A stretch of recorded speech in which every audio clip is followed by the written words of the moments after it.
summer essential for me is a go-to entree salad that I can prep in advance and then ensure that I have it for whenever I need it. I love salads in the summer. They're light, they're refreshing, but coupled with some core ingredients and a good protein, they are clutch for easy dinners when it is hot outside. So jump in the kitchen with me today and let's make some herby chicken with Salt and Honey's classic Farmer's Bowl. I'm going to kind of get ahead for my Friday night. I'm going to brine some chicken. This is a hot brine. This will brine your chicken in about 3 to 4 hours. If you wanted to do a cold brine, you totally could. And if you did that, then you would need to just put everything in cold and then stick it in the fridge overnight, as opposed to a hot brine, which is just gonna accelerate the process. So to a saucepan, I've already set on high heat. I'm gonna combine the following. We have 4 cups of water. We have sugar and salt.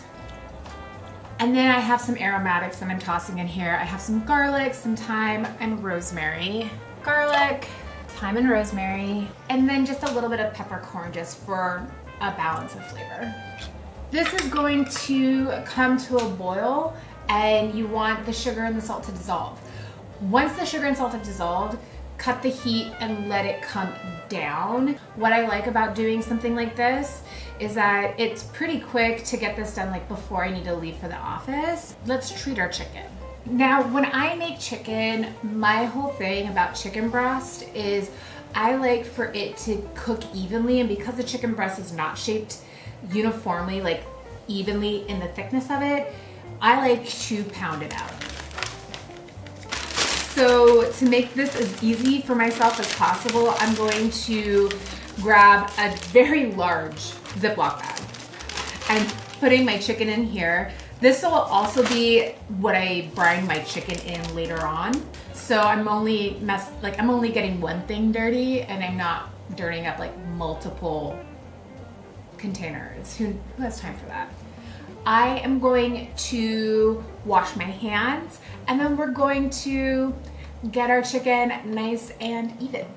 I have moved out most of my air and locked up my Ziploc bag here. I have a rolling pin, weapon of your choice.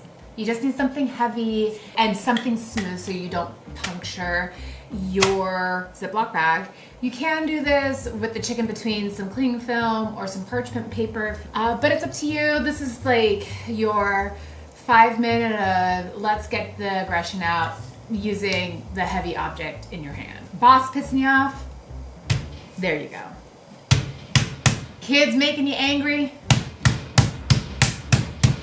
Once my brine comes down and is room temperature, I will add it to my Ziploc bag here and pop this in the fridge for a couple of hours. And then once our chicken has brined, I'll come back and we can cook it, do the rest of this. Okay, toodles. All right, it's a couple of hours later. Chicken has been brining along, fully infused in flavor, looking great. I am going to go ahead and cook my chicken off so I can have it cool down before I do all of my salad bits. And then that way I can just top my salad, and I'm really looking forward to just this super easy dinner. All right, I have my skillet heating on a medium-high heat. I'm gonna add a little bit of olive oil to my pan. Let's pop this chicken out of the brine and into the pan. And before I pull out any of my salad ingredients, I have a wooden cutting board. I just want to make sure that I don't have any raw chicken juice on it and then put raw vegetables on top of it and then get sick. So always make sure if you are handling any raw meat, sanitize your board before you move on to handling any raw fruit or veg. All right, my chicken is cooked and cooled. I'm just gonna go ahead and give it a slice. And because this chicken is brined, it's nice and juicy. It's going to be really succulent. All right, earlier in the week, I did most of my heavy lifting for my salad. I washed and cut and dried all of my greens. I have little gem. I have like a mix of little gems. I have like red leaf lettuce little gem and just regular little gem here in my bowl. I cut and blanched and cooled down some sugar snap peas because they are so good right now. I have some shaved watermelon radish as well. And a great tip, if you are cutting and prepping ahead ingredients like this for your weekly meal prep, things like cucumber and radish, if you put them into your refrigerator with a bit of water to cover them, to submerge them, then you will get them to last a little bit longer in your fridge. They won't dry out and get like a weird texture. I have some cucumber here, and then I have some interesting add-ins. This salad we make a lot vegan, so without the chicken and with just these base ingredients. To help amplify the protein factor in this salad, we add 2 different legumes. So I have some Beluga lentils here, also known as black lentil. And if you don't want to make those, canned lentils are a great use case for this as well. And then I also have some chickpeas that have been cooked off. First and foremost, I have some golden raisins just for a little bit of sweetness. It adds a nice juxtaposition to all the other crunchy, savory elements. I have a little bit of flaxseed for some omega-3s as well as some additional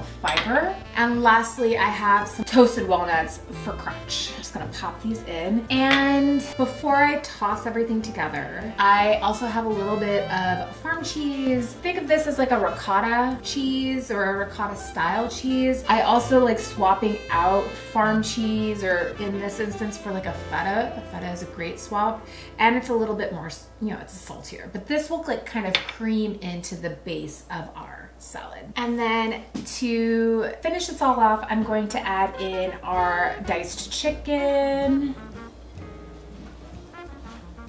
My hot tip to make them taste like they are from a restaurant is you salt and pepper it. So salt and pepper, and then I just have a little bit of flake salt.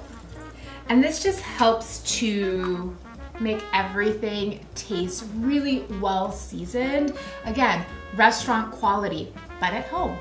Last but not least is the addition of dressing. I am opting for a buttermilk ranch. So I'm going to drizzle this on. Of course, if you are not eating right away, do not dress your salad. You're just gonna end up with soggy greens. But I am going to eat this right away, so I'm just going to add this. The best tools for mixing your salad are your hands. You'll be able to get into everything, move everything around, make sure everything is properly coated. If you don't like that kind of tactile sensory experience, use a pair of tongs. I'm going in with hands. Another hot tip that I have to prevent a soggy salad, make sure all of your ingredients are dry. Wet ingredients aren't going to allow your dressing to adhere to it, which is why you will always kind of end up with like a bowl of like watery dressing at the bottom of a salad. If you make sure everything is nice and dry, then you won't run into that issue at all. This is an entree style salad, so this can feed up to 2 people comfortably, but this works great as a side salad. As a side, this would feed about 4 people. And just because, I'm going to top this with my other cooked chicken breast because, you know, all right, let's do this.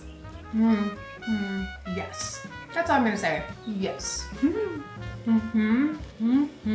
That raisin, she comes in strong at the end. It's crunchy, it's savory, it's a little bit sweet. The chicken is cooked perfectly.